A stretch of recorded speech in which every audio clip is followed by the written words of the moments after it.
യോഹന്നാൻ എഴുതിയ സുവിശേഷം 12-ാം അധ്യായം 12-14 തിരുവചനങ്ങൾ. മരിച്ചവരിൽ നിന്ന് താൻ ഉയർപ്പിച്ച ലാസർ താമസിച്ചിരുന്ന ബഥാനിയയിലേക്ക് പെസഹയ്ക്ക് 6 ദിവസം മുമ്പ് യേശു വന്നു.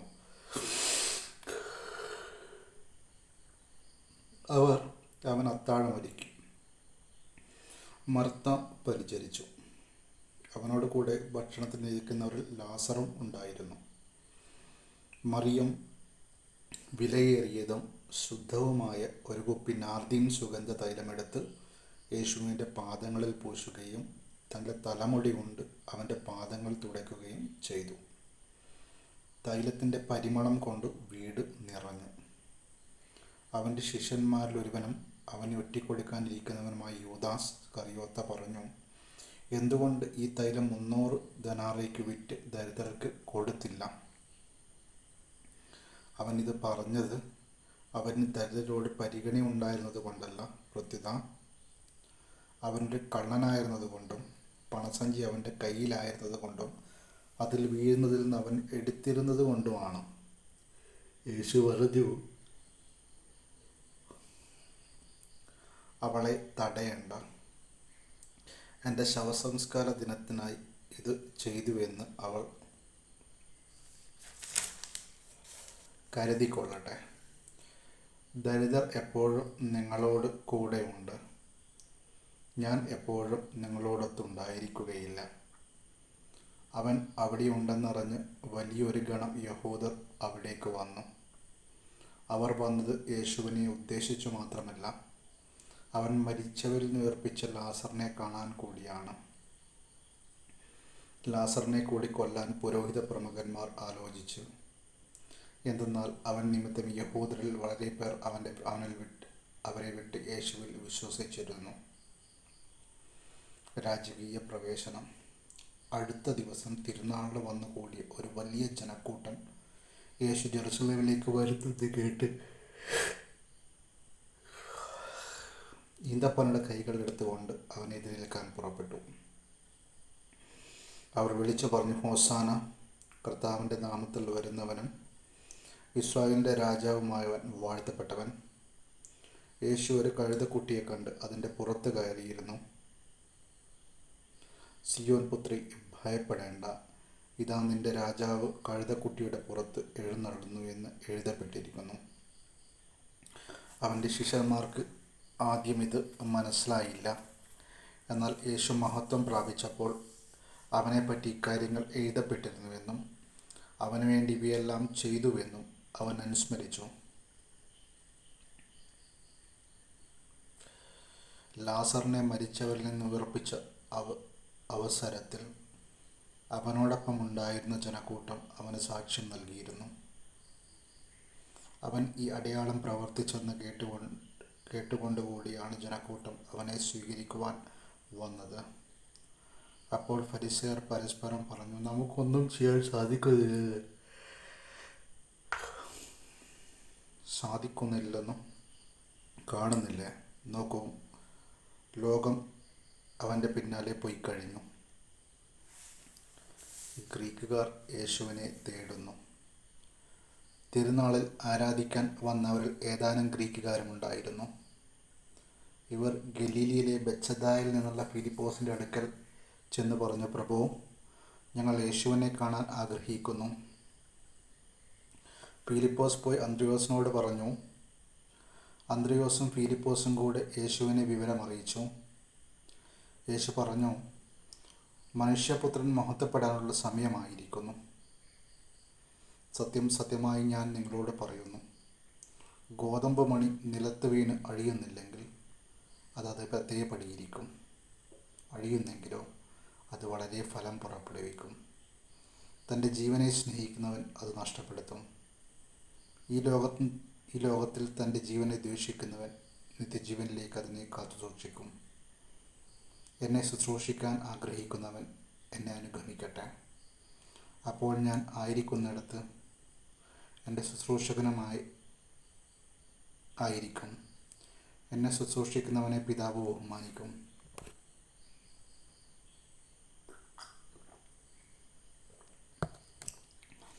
മനുഷ്യപുത്രൻ ഉയർത്തപ്പെടണം. ഇപ്പോൾ എൻ്റെ ആത്മാവ് അസ്വസ്ഥമായിരിക്കുന്നു. ഞാൻ എന്ത് പറയേണ്ടു? പിതാവേ, ഈ മണിക്കൂറിൽ നിന്ന് എന്നെ രക്ഷിക്കണമേ. അല്ല, ഇതിനു വേണ്ടിയാണല്ലോ ഈ മണിക്കൂറിലേക്ക് ഞാൻ വന്നത്. പിതാവേ, അങ്ങയുടെ നാമത്തെ മഹത്വപ്പെടുത്തണമേ. അപ്പോൾ സ്വർഗത്തിൽ നിന്ന് സ്വരമുണ്ടായി, ഞാൻ മഹത്വപ്പെടുത്തിയിരിക്കുന്നു, ഇനിയും മഹത്വപ്പെടുത്തും. അവിടെ നിന്നിരുന്ന ജനക്കൂട്ടം ഇത് കേട്ടിട്ട് ഇടിമുഴക്കമുണ്ടായി എന്ന് പറഞ്ഞു. എന്നാൽ ചിലർ, ഒരു ദൂതൻ അവനോട് സംസാരിച്ചു എന്ന് പറഞ്ഞു. യേശു പറഞ്ഞു, ഈ സ്വരമുണ്ടായത് എനിക്ക് വേണ്ടിയല്ല, നിങ്ങൾക്ക് വേണ്ടിയാണ്. ഇപ്പോഴാണ് ഈ ലോകത്തിൻ്റെ ന്യായവിധി. ഇപ്പോൾ ഈ ലോകത്തിൻ്റെ അധികാരി പുറന്തള്ളപ്പെടും. ഞാൻ ഭൂമിയിൽ നിന്ന് ഉയർത്തപ്പെടുമ്പോൾ എല്ലാ മനുഷ്യരെയും എന്നിലേക്ക് ആകർഷിക്കും. അവൻ ഇത് പറഞ്ഞത് താൻ ഏതു വിധത്തിലുള്ള മരണമാണ് വരിക്കാൻ പോകുന്നതെന്ന് സൂചിപ്പിക്കാനാണ്. അപ്പോൾ ജനക്കൂട്ടം അവനോട് ചോദിച്ചു, ക്രിസ്തു എന്നേക്കും നിലനിൽക്കുന്നു എന്നാണല്ലോ നിയമത്തിൽ ഞങ്ങൾ കേട്ടിട്ടുള്ളത്. പിന്നെ മനുഷ്യപുത്രൻ ഉയർത്തപ്പെടേണ്ടിയിരിക്കുന്നു എന്ന് നീ പറയുന്നത് എങ്ങനെ? ആരാണീ മനുഷ്യപുത്രൻ? യേശു അവരോട് പറഞ്ഞു, അല്പസമയത്തേക്ക് കൂടി പ്രകാശം നിങ്ങളുടെ ഇടയിലുണ്ട്. അന്ധകാരം നിങ്ങളെ കീഴടക്കാതിരിക്കാൻ പ്രകാശമുള്ളപ്പോൾ നടന്നുകൊള്ളുവിൻ.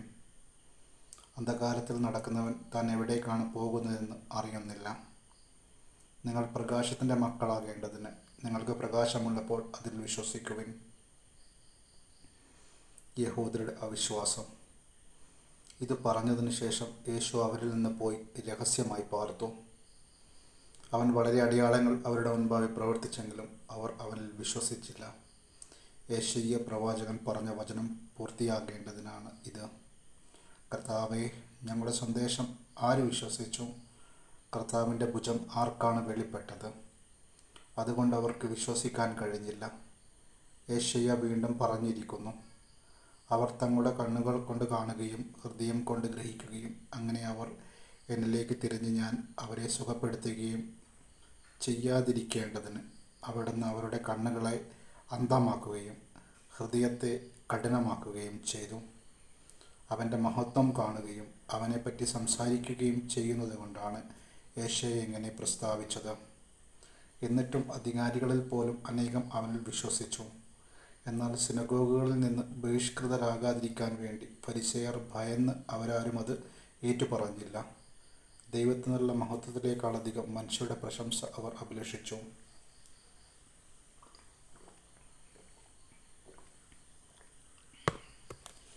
യേശു ഉച്ചത്തിൽ വിളിച്ചു പറഞ്ഞു, എന്നിൽ വിശ്വസിക്കുന്നവൻ എന്നിലല്ല, എന്നെ അയച്ചവനിലാണ് വിശ്വസിക്കുന്നത്. എന്നെ കാണുന്നവൻ എന്നെ അയച്ചവനെ കാണുന്നു. എന്നിൽ വിശ്വസിക്കുന്നവരാരും അന്ധകാരത്തിൽ വസിക്കാതിരിക്കേണ്ടതിന് ഞാൻ വെളിച്ചമായി ലോകത്തിലേക്ക് വന്നിരിക്കുന്നു.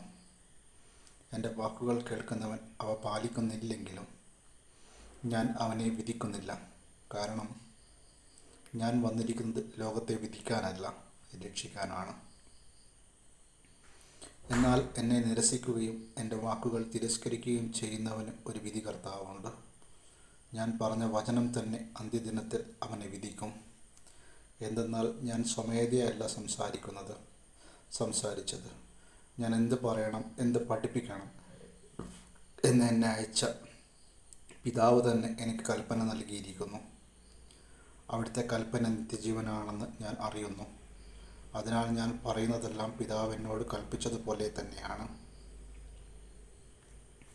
ഈ ലോകം വിട്ട് പിതാവിൻ്റെ സന്നിധിയിലേക്ക് പോകാനുള്ള സമയമായി എന്ന് പെസഹ തിരുനാളിന് മുമ്പ് യേശു അറിഞ്ഞു.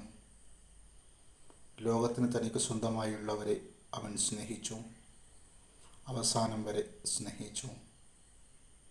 അത്താഴ സമയത്ത് പിശാച് ശിമിയോൻ്റെ പുത്രനായ യൂദാസ് ഇസ്കറിയോത്തയുടെ മനസ്സിൽ യേശുവിനെ ഒറ്റിക്കൊടുക്കുവാൻ തോന്നിച്ചു. പിതാവ് സകലതും തൻ്റെ കരങ്ങളിൽ ഏൽപ്പിച്ചു തന്നിരിക്കുന്നുവെന്നും താൻ ദൈവത്തിൽ നിന്ന് വരികയും ദൈവത്തിങ്കിലേക്ക് പോവുകയും ചെയ്യുന്നുവെന്നും യേശു അറിഞ്ഞു. അത്താഴത്തിനിടയിൽ അവൻ എഴുന്നേറ്റ് മേലങ്കി മാറ്റി ഒരു തുവാലിയെടുത്ത് അരയിൽ കെട്ടി. അനന്തരം ഒരു താലന്ത് വെള്ളമെടുത്ത് ശിഷ്യന്മാരുടെ പാദങ്ങൾ കഴുകുവാനും അരയിൽ ചുറ്റിയിരുന്ന തുവാല കൊണ്ട് തുടയ്ക്കുവാനും തുടങ്ങി. അവൻ ശിമിയോൻ പത്രോസിൻ്റെ അടുത്തെത്തി. പത്രോസ് അവനോട് ചോദിച്ചു, കർത്താവേ, നീ എൻ്റെ കാൽ കഴുകുകയോ? യേശു പറഞ്ഞു, ഞാൻ ചെയ്യുന്നതെന്ന് ഇപ്പോൾ നീ അറിയുന്നില്ല, എന്നാൽ പിന്നീട് അറിയും.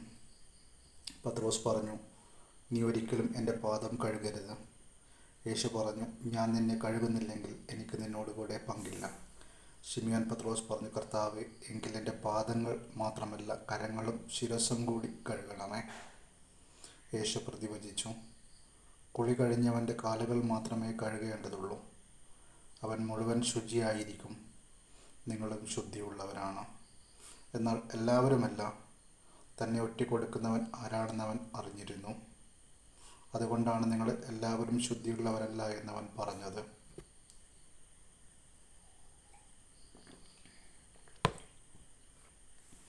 അവരുടെ പാദങ്ങൾ കഴുകിയതിന് ശേഷം അവൻ മേലങ്കി ധരിച്ച് സ്വസ്ഥാനത്തിരുന്ന് അവരോട് പറഞ്ഞു, ഞാൻ എന്താണ് നിങ്ങൾ ചെയ്യുന്നതെന്ന് നിങ്ങൾ അറിയുന്നുവോ? നിങ്ങൾ എന്നെ ഗുരു എന്നും കർത്താവ് എന്നും വിളിക്കുന്നു. അത് ശരി തന്നെ. ഞാൻ ഗുരുവും കർത്താവുമാണ്. നിങ്ങളുടെ കർത്താവ് ഗുരുവുമായി ഞാൻ നിങ്ങളുടെ പാദങ്ങൾ കഴുകിയെങ്കിൽ നിങ്ങളും പരസ്പരം പാദങ്ങൾ കഴുകണം.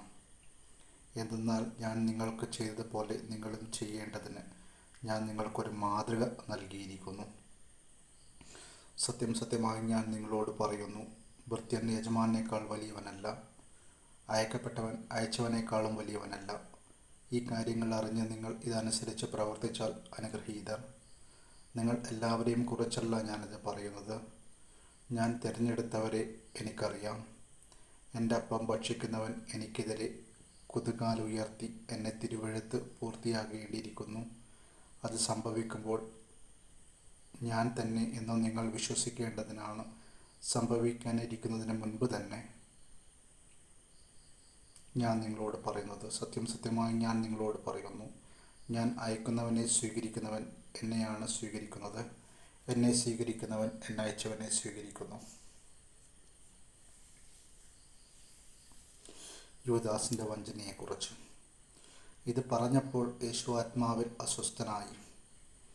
അവൻ വ്യക്തമായി പറഞ്ഞു, സത്യം സത്യമായി ഞാൻ നിങ്ങളോട് പറയുന്നു, നിങ്ങളിൽ ഒരുവൻ എന്നെ ഒറ്റിക്കൊടുക്കും. അവൻ ആരെപ്പറ്റി പറയുന്നു എന്നറിയാതെ ശിഷ്യന്മാർ ആകുലചിത്തരായി പരസ്പരം നോക്കി. ശിഷ്യന്മാരിൽ യേശു സ്നേഹിച്ചിരുന്നവൻ അവൻ്റെ വക്ഷത്തിലേക്ക് ചാരിക്കിടന്നിരുന്നു. ശിമിയോൻ പത്രോസ് അവനോട് ആംഗ്യം കാണിച്ചു പറഞ്ഞു, അവർ ആരെപ്പറ്റി പറയുന്നു എന്ന് ചോദിക്കുക. യേശുവിൻ്റെ വക്ഷത്തിൽ ചേർന്ന് കിടന്നുകൊണ്ട് അവൻ ചോദിച്ചു, കർത്താവേ, ആരാണത്? അവൻ പ്രതിവചിച്ചു, അപ്പക്കഷ്ണമൊക്കെ ഞാൻ ആർക്ക് കൊടുക്കുന്നുവോ അവൻ തന്നെ. അവൻ അപ്പക്കഷ്ണമൊക്കെ ശിമിയോൻ സ്കറിയോത്തയുടെ മകൻ യൂദാസിന് കൊടുത്തു. അപ്പക്കഷ്ണം സ്വീകരിച്ചതിനെ തുടർന്ന് സാത്താൻ അവനിൽ പ്രവേശിച്ചു. യേശു അവനോട് പറഞ്ഞു, നീ ചെയ്യാനിരിക്കുന്നത് വേഗം ചെയ്യുക. എന്നാൽ ഭക്ഷണത്തിനിരുന്നവരിൽ ആരും അവൻ ഇത് എന്തിനു പറഞ്ഞു എന്ന് അറിഞ്ഞില്ല. പണസഞ്ചി യൂദാസിൻ്റെ പക്കലായിരുന്നതിനാൽ നമുക്ക് തിരുനാളിന് ആവശ്യമുള്ളത് വാങ്ങുക എന്നോ ദരിദ്രർക്ക് എന്തെങ്കിലും കൊടുക്കുക എന്നോ ആയിരിക്കാം യേശു അവനോട് ആവശ്യപ്പെട്ടെന്ന് ചിലർ വിചാരിച്ചു. ആ അപ്പക്കഷ്ണം സ്വീകരിച്ച ഉടൻ അവൻ പറഞ്ഞു പോയി. അവൻ പുറത്തു പോയി. അപ്പോൾ രാത്രിയായിരുന്നു. അവൻ പുറത്തു പോയി കഴിഞ്ഞപ്പോൾ യേശു പറഞ്ഞു, ഇപ്പോൾ മനുഷ്യപുത്രൻ മഹത്വപ്പെട്ടിരിക്കുന്നു, അവനിൽ ദൈവവും മഹത്വപ്പെട്ടിരിക്കുന്നു. ദൈവം അവനിൽ മഹത്വപ്പെട്ടുവെങ്കിൽ ദൈവം അവനെ തന്നിൽ മഹത്വപ്പെടുത്തും, ഉടൻ തന്നെ മഹത്വപ്പെടുത്തും. എൻ്റെ കുഞ്ഞുങ്ങളെ, ഇനി അല്പസമയം കൂടി ഞാൻ നിങ്ങളോട് കൂടെ ഉണ്ടായിരിക്കും. നിങ്ങൾ എന്നെ അന്വേഷിക്കും. എന്നാൽ ഞാൻ യഹൂദരോട് പറഞ്ഞതുപോലെ ഇപ്പോൾ നിങ്ങളോടും പറയുന്നു, ഞാൻ പോകുന്നിടത്തേക്ക് വരാൻ നിങ്ങൾക്ക് കഴിയുകയില്ല. ഞാൻ പുതിയൊരു കൽപ്പന നിങ്ങൾക്ക് നൽകുന്നു, നിങ്ങൾ പരസ്പരം സ്നേഹിക്കുവിൻ. ഞാൻ നിങ്ങളെ സ്നേഹിച്ചതുപോലെ നിങ്ങളും പരസ്പരം സ്നേഹിക്കുവിൻ. നിങ്ങൾക്ക് പരസ്പരം സ്നേഹമുണ്ടെങ്കിൽ നിങ്ങൾ എൻ്റെ ശിഷ്യന്മാരാണെന്നും അതുമൂലം എല്ലാവരും അറിയും. പത്രോസ് ഗുരുവിനെ നിഷേധിക്കും. ശിമിയോൻ പത്രോസ് ചോദിച്ചു, കർത്താവേ, നീ എവിടേക്ക് പോകുന്നു? യേശു പ്രതിവചിച്ചു,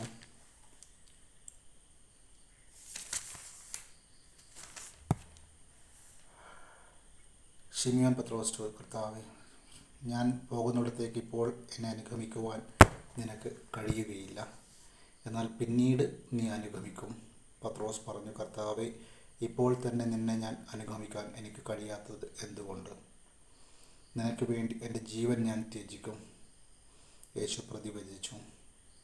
നീ എനിക്ക് വേണ്ടി ജീവൻ ത്യജിക്കുമെന്നോ? സത്യം സത്യമായി ഞാൻ നിന്നോട് പറയുന്നു, നീ എന്നെ 3 പ്രാവശ്യം തള്ളി പറയുന്നതുവരെ കോഴി കൂവുകയില്ല. നിങ്ങളുടെ ഹൃദയം അസ്വസ്ഥമാകേണ്ട. ദൈവത്തിൽ വിശ്വസിക്കുവിൻ, എന്നിലും വിശ്വസിക്കുവിൻ. എൻ്റെ പിതാവിൻ്റെ ഭവനത്തിൽ അനേകം വാസസ്ഥലങ്ങളുണ്ട്. ഇല്ലായിരുന്നെങ്കിൽ നിങ്ങൾക്ക് സ്ഥലമൊരുക്കാൻ പോകുന്നുവെന്ന് ഞാൻ നിങ്ങളോട് പറയുമായിരുന്നു. ഞാൻ പോയി നിങ്ങൾക്ക് സ്ഥലമൊരുക്കി കഴിയുമ്പോൾ ഞാൻ ആയിരിക്കുന്നിടത്തേക്ക് നിങ്ങളും ആയിരിക്കേണ്ടതിന് ഞാൻ വീണ്ടും വന്ന് നിങ്ങളെ കൂട്ടിക്കൊണ്ടു പോകും. ഞാൻ പോകുന്നിടത്തേക്കുള്ള വഴി നിങ്ങൾക്കറിയാം. തോമസ് പറഞ്ഞു, കർത്താവേ, നീ എവിടേക്ക് പോകുന്നുവെന്നോ ഞങ്ങൾക്കറിഞ്ഞുകൂടാ. പിന്നെ വഴി ഞങ്ങൾ എങ്ങനെ അറിയും? യേശു പറഞ്ഞു, വഴിയും സത്യവും ജീവനും ഞാനാണ്. എന്നിലൂടെയല്ലാതെ ആരും പിതാവിൻ്റെ അടുക്കിലേക്ക് വരുന്നില്ല. നിങ്ങൾ എന്നെ അറിഞ്ഞിരുന്നുവെങ്കിൽ എൻ്റെ പിതാവിനെയും അറിയുമായിരുന്നു. ഇപ്പോൾ മുതൽ നിങ്ങൾ അവനെ അറിയുന്നു, നിങ്ങൾ അവനെ കാണുകയും ചെയ്തിരിക്കുന്നു. പീലിപ്പോസ് പറഞ്ഞു, കർത്താവേ, പിതാവിനെ ഞങ്ങൾക്ക് കാണിച്ചു തരിക, ഞങ്ങൾക്കത് മതി. യേശു പറഞ്ഞു, ഇക്കാലം അത്രയും ഞാൻ നിങ്ങളോട് കൂടെ ആയിരുന്നിട്ടും പീലിപ്പോസേ, നീ എന്നെ അറിയുന്നില്ലേ? എന്നെ കാണുന്നവൻ പിതാവിനെ കാണുന്നു. പിന്നെ പിതാവിനെ ഞങ്ങൾക്ക് കാണിച്ചു തരിക എന്ന് നീ പറയുന്നത് എങ്ങനെ? ഞാൻ പിതാവിലും പിതാവ് എന്നിലുമാണെന്ന് നീ വിശ്വസിക്കുന്നില്ലേ? ഞാൻ നിങ്ങളോട് പറയുന്ന വാക്കുകൾ സ്വമേധയാ പറയുന്നതല്ല. പ്രത്യുത എന്നിൽ വസിക്കുന്ന പിതാവ് എൻ്റെ പ്രവൃത്തികൾ ചെയ്യുകയാണ്. ഞാൻ പിതാവിലും പിതാവ് എന്നിലുമാണെന്ന് ഞാൻ പറയുന്നത് വിശ്വസിക്കുവിൻ, അല്ലെങ്കിൽ പ്രവൃത്തികൾ മൂലം വിശ്വസിക്കുവിൻ. സത്യം സത്യമായി ഞാൻ നിങ്ങളോട് പറയുന്നു, എന്നിൽ വിശ്വസിക്കുന്നവന് ഞാൻ ചെയ്യുന്ന പ്രവൃത്തികൾ ചെയ്യും. ഞാൻ പിതാവിൻ്റെ അടുത്തേക്ക് പോകുന്നതുകൊണ്ട് ഇവയെല്ലാം വലിയവയും അവൻ ചെയ്യും. നിങ്ങൾ എൻ്റെ നാമത്തിൽ ആവശ്യപ്പെടുന്നതെന്തും പിതാവ് പുത്രനും മഹത്വപ്പെടുത്താൻ വേണ്ടി ഞാൻ പ്രവർത്തിക്കും. എൻ്റെ നാമത്തിൽ നിങ്ങൾ എന്നോട് എന്ത് ചോദിച്ചാലും ഞാനത് ചെയ്തു തരും.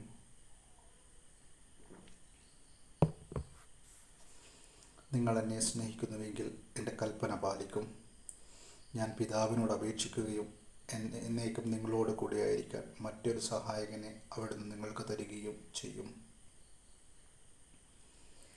ഈ സത്യാത്മാവിനെ സ്വീകരിക്കാൻ ലോകത്തിന് സാധിക്കുകയില്ല, കാരണം അതവനെ കാണുകയോ അറിയുകയോ ചെയ്യുന്നില്ല. എന്നാൽ നിങ്ങൾ അവനെ അറിയുന്നു, കാരണം അവൻ നിങ്ങളോടൊത്ത് വസിക്കുന്നു, നിങ്ങളിൽ ആയിരിക്കുകയും ചെയ്യും. ഞാൻ നിങ്ങളെ അനാഥരായി വിടുകയില്ല. ഞാൻ നിങ്ങളുടെ അടുത്തേക്ക് വരും.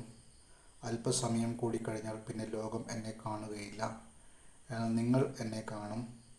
ഞാൻ ജീവിക്കുന്നു, അതിനാൽ നിങ്ങളും ജീവിക്കും. ഞാൻ എൻ്റെ പിതാവിലും നിങ്ങൾ എന്നിലും ഞാൻ നിങ്ങളിലുമാണെന്ന് ആ ദിവസം നിങ്ങൾ അറിയും. എൻ്റെ കൽപ്പനകൾ സ്വീകരിക്കുകയും പാലിക്കുകയും ചെയ്യുന്നവനാണ് എന്നെ സ്നേഹിക്കുന്നത്. എന്നെ സ്നേഹിക്കുന്നവനെ എൻ്റെ പിതാവ് സ്നേഹിക്കുന്നു. ഞാനും അവനെ സ്നേഹിക്കുകയും എന്നെ അവന് വെളിപ്പെടുത്തുകയും ചെയ്യും. യൂദാസ് കറിയാത്തയല്ല അവനോട് പറഞ്ഞു, കർത്താവേ, നീ നിന്നെ ഞങ്ങൾക്ക് വെളിപ്പെടുത്താൻ പോകുന്നു, എന്നാൽ ലോകത്തിന് വെളിപ്പെടുത്തുകയില്ല എന്ന് പറഞ്ഞതെന്താണ്? യേശു പ്രതിവചിച്ചു, എന്നെ സ്നേഹിക്കുന്നവൻ എൻ്റെ വചനം പാലിക്കും. അപ്പോൾ എൻ്റെ പിതാവ് അവനെ സ്നേഹിക്കുകയും ഞങ്ങൾ അവൻ്റെ അടുത്ത് വന്ന് അവനിൽ വാസമുറപ്പിക്കുകയും ചെയ്യും. എന്നെ സ്നേഹിക്കാത്തവനോ എൻ്റെ വചനങ്ങൾ പാലിക്കുന്നില്ല. നിങ്ങൾ ശ്രവിക്കുന്ന ഈ വചനം എൻ്റേതല്ല, എന്നെ അയച്ച പിതാവിൻ്റേതാണ്. നിങ്ങളോടുകൂടി ആയിരിക്കുമ്പോൾ തന്നെ ഇത് ഞാൻ നിങ്ങളോട് പറഞ്ഞിരിക്കുന്നു. എന്നാൽ എൻ്റെ നാമത്തിൽ പിതാവ് അയക്കുന്ന സഹായകനായ പരിശുദ്ധാത്മാവ് എല്ലാ കാര്യങ്ങളും നിങ്ങളെ പഠിപ്പിക്കുകയും ഞാൻ നിങ്ങളോട് പറഞ്ഞിട്ടുള്ളതെല്ലാം നിങ്ങളെ അനുസ്മരിപ്പിക്കുകയും ചെയ്യും.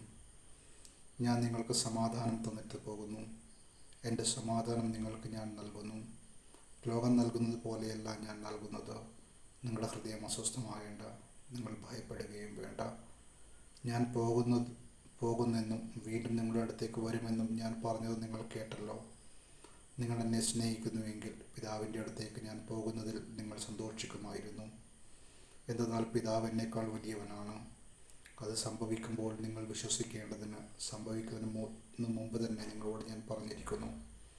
നിങ്ങളോട് ഇനിയും ഞാൻ അധികം സംസാരിക്കുകയില്ല, കാരണം ഈ ലോകത്തിൻ്റെ അധികാരി വരുന്നു, എങ്കിലും അവൻ എൻ്റെ മേൽ അധികാരമില്ല.